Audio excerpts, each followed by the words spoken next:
What's going on, everybody? So in this video, we're going to go over the beginning stages of doing your competitive research.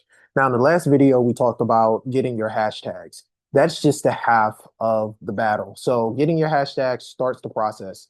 All right, this is going to be the second part of that process. Taking those hashtags and going to Instagram and actually finding your competitors. So as you can see, I'm on my Instagram main page right now. And what you want to do is do the same thing.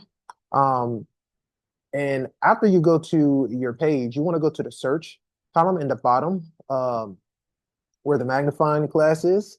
Type in there, and whatever your hashtags were, you want to go ahead and type them in. We're going to stick with AI tools. And if you click on AI tools, or whatever your hashtags is for whatever niche you're in, you put that in the search column. And then the first thing that you want to go to is go to Reels. Now, again, if you are doing this, you want to make sure that you're doing this on your phone and not your laptop when you're doing this process.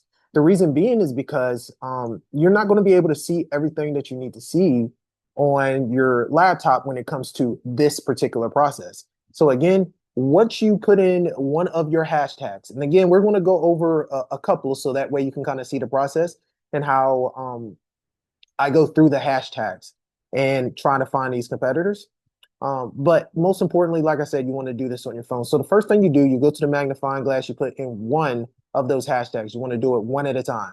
Click on that, and you're going to see for you.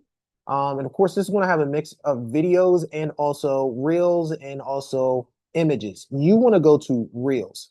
Anytime that we are focusing on content right now, you want to first focus on reels when it comes to going viral. Now, of course, there's other ways that you can be posting, right? Pictures, carousel video. But we are mainly focused on reels when it comes to getting your first 1,000 followers. All right. So once you go to reels, all right, you want to take a look. And as you can see, we have a lot of viral reels. We have some that's getting close to 100,000. All right. And when you are looking for your competitor, you want to think of your competitor or looking for that competitor that is going to model the way that you are going to be creating content. So if you are going to be creating faceless content, you don't want to be following or finding a competitor that has their face showing, right? You want to find competitors that don't. If you are doing content that is going to be showing your face, obviously you want to find those content creators. If you are using an avatar, then you want to find like this one, right? You want to find a content creator that is using an avatar. All right. So now, a lot of times you want to try to focus on again those ones that's going viral. But let's say, for instance, you went for someone that had less than 1 million views. That's okay. They don't have to have 1 million views for them to be considered viral. A lot of times you're going to see that some of the people that you don't see on that top page actually have viral views, meaning that they have 1 million. But the biggest thing that you want to make sure is at the minimum, they have at least 100,000 views on their reels and up. All right. When you're coming to look for competitors. All right. 100,000 views and up. So we're going to focus on faceless pages. We see one right there. We see any other ones here? We see one right here. This guy is technically he's faceless, right? He's only leveraging his hands, pointing. So this is a part of a strategy, right? Just the pointing method. All right. So you have the pointing method. You have your AI avatar, which could be you, or it could be one that you generated. It could also be this form of faceless content, or you can be showing your face and actually you're physically doing the content. Either way, you want to make sure that you follow people that is in the realm of the content that you are creating. So I like this guy, right? This is a very, very simple method when you're just pointing at the screen. So the next thing that you want to do after you find a competitor is you want to simply go to that competitor's page. You want to see if they had multiple viral views, and this person does, right? He has his first couple that are pin posts have over 21 million views. We have a couple of them that's over 100,000, and we have even more. All right. So once you find a person that has the views, right? The next thing that you want to see is how many followers they had. Now, this one is an outlier. This dude has over 2 million followers. Now, most of the competitors that you're going to find are not going to have that many followers, but what they will have is a lot of views.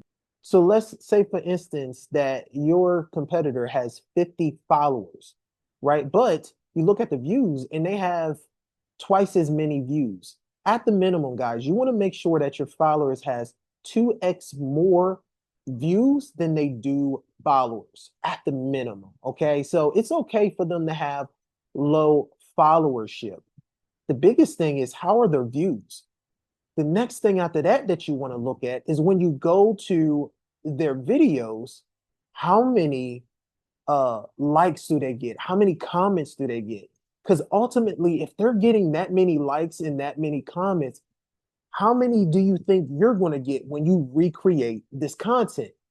We don't want to recreate the wheel. We want to simply take what is already working and do it for ourselves, put our own spin on it. So that is exactly what you're doing. And another thing that I want you to do is scroll back on these pages and see, what worked for them. If you start to realize that a lot of the posts that they made are just regenerated. Like, say for instance, this Mario post, the one with the Mario background here. He already did that. He reposted it again and got even more. He has over 100,000 more the second time he posted. And what they're doing here is reutilizing content that already worked. So if you're noticing an outlier where people are not only reposting it, but also check out their comments. See how many comments, see how many likes this person is getting. If this person is getting over, especially on AI content, if this person is getting over 10,000 to 100,000 likes, now that's a big gap. I know that's a big range.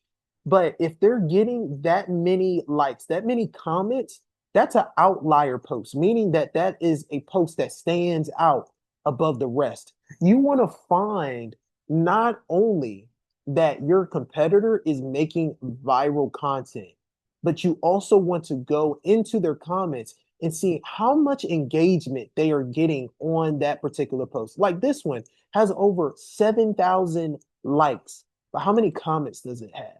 Doesn't have that many, right?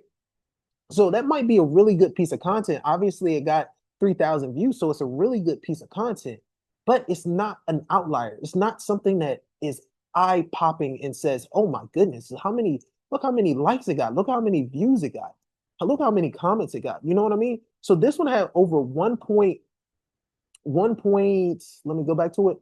No, excuse me, 2.7 million views. And if we go to it, we can see how many likes this person has gotten on this thing. Over 100,000 likes, 125 comments. This is an outlier post. This is something that is definitely worth trying to recreate in our own image. All right. So trying to find those type, and then after that, once you find those type, in the next video, we're going to talk about how to save these things. So pretty much what you want to do is, once you find those videos that you found for the competitor, you want to take a screenshot of this competitor, and most importantly, start sending these videos to yourself. So as you can see, I clicked on this one, I clicked on the send arrow, and I just simply send it to myself, right? Whatever you are, you know what I mean? Whatever post you find, send it to yourself, send it to a friend, whoever, but save the video. That's what you want to do. And in the next couple of videos, we're going to show you how to create a competitor checklist, so that way you can, or I should say, a competitor list, so that way you can save um, those top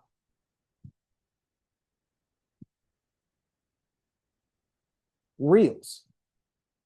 All right. So again, let's do this again. We're going to go ahead and start. We're going to put in another hashtag. Now, that was just one hashtag. We found a couple off of the AI tools. Now, this is AI business. Now, again, we want to put in another hashtag, which is AI business.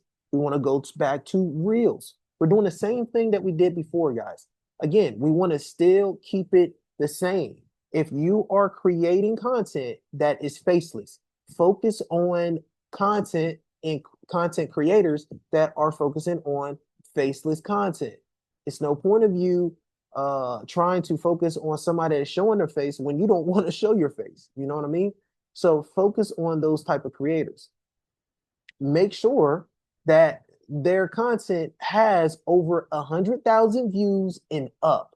All right. The range has to be high because you got to think, if a person is only making like this content creator right here that is at, that's in the middle here that only has 82,000 views, that's not going to get you anywhere. You got to think about it. If they only got 82,000 views on this, how many views will you might get if you're recreating this? You might get 1,000, you might get, 10,000 maybe, but you want to go for something that is super viral. So off of this niche, if we're looking at it, we don't really got too many outliers that stand out. Now I see one right here that 2.3 million. Now this one doesn't show your face. It's talking about prompts. Now, this all depends on what you're trying to do. And as you can see, this is just mainly a video of a potential banned prompt it's talking about. So, if that's the type of content that you want to post, then yeah, go for it. But again, it's not just finding viral videos. You also want to think, okay, what type of content do I want to create? What type of content that stands out that, fits what I want to make?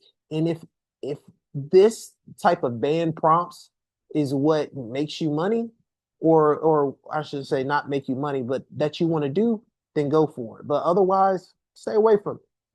There's no point of just creating something just to create it. Because when you don't see success with those things, then you're going to get discouraged and you're going to stop. So if it just sounds interesting and you want to make it, you can try it, but I say stay away from it, unless it fits what you're trying to put out. So we got another, and this is somebody that's showing their face, so we want to stay away from that. Let's see, somebody that shows their face. So with this hashtag, I think it's more of a dud. This hashtag is more focused on people showing their faces and not really giving you anything far as faceless. So again, going through this process, you can go through these hashtags and actually find those competitors. Now, the biggest thing that you want to do is at the minimum, you want to have around 1 to 5, or I should say 2 to 5 main competitors that you're following at first. Now, that list is going to grow over time, but you want to just stick with that many because you don't want to get overwhelmed. That's the biggest thing. You will easily get overwhelmed by having a lot of competitors, especially with them creating content over and over again. Now, the reason why you want to have anywhere from 2 to 5 competitors is because some of those competitors are not posting every day, right? Some of them might only post 3 times a week. Some of them might be posting once a week. But if you have up to 5 competitors, one of those competitors is posting. So that gives you an idea to see what is working right out the gate for them. So that way you can be on top of creating content right along with them. Because you don't want to wait to create content if you already see something is hot and something is popping. You want to go ahead and create it along with them so you can ride the wave. All right. So that's why it's important to have right out the gate those competitors. If you skip this part, you will just be finding or trying to find endless people's content, and it's going to be hard for you to actually get what you need to get out of this content. So we're going to go back to that one hashtag, and what you want to do is, if you actually are super happy with like some of the competitors, you're like, yeah, I definitely want to model some of my content after this person. Again, you want to send that video over to you, and then most importantly, you want to make sure that you follow that person. Now, later on in the module, you want to see why it's important to actually follow that person too. Because how can you figure out if that person is actually making content if you're not following, right? If you're following, then you can see their content. But like I said, we're going to go in more description on the next few videos. But like I said, ladies and gentlemen, hopefully this gave you a little bit more of an insight. And again, this is another good example right here of a faceless channel. This is more of an avatar channel. But as you can see here, pretty good. Um, but yeah, like I said, make sure that you find those competitors. Make sure that you go ahead and start sending their content over to your personal page, and then make sure that you follow them so that way you can stay up to date exactly when they're posting, what they're posting, and if those posts are going viral. And maybe you need to go ahead and copy them. All right. So this is going to wrap it up. You guys have a good one.